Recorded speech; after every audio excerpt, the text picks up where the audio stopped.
Yakima, Washington. You know what Yakima, Washington's famous for? First city in the country with 92-gallon rolling trash cans that you put out in the front yard near the street for the garbage guys to come pick up.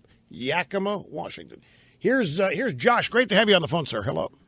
Hey, Rush. Thanks for having me. I just want to say we need to affect change, and the only way to do it is to get Trump in office. He is the only person who has a pair that's willing to talk about the issues.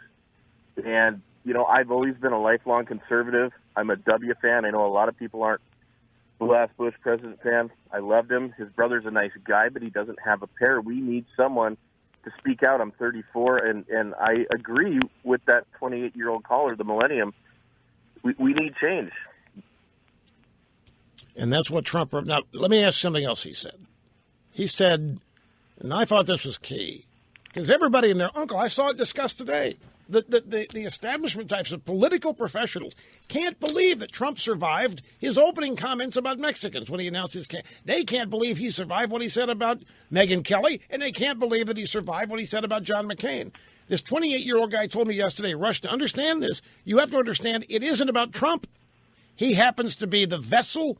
He happens to be the opening, whatever, but we're not interested in destroying Trump because we don't want to destroy what Trump represents. Is that pretty much true for you, too? That's exactly it. It's obviously not working. Things aren't working.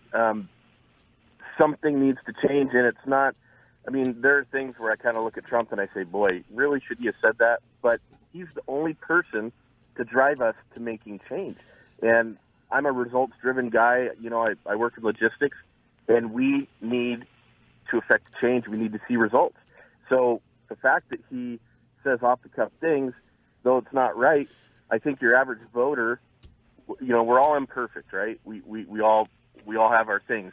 He's going to do stupid stuff, but he's going to drive us to those results. That's the only way. Right.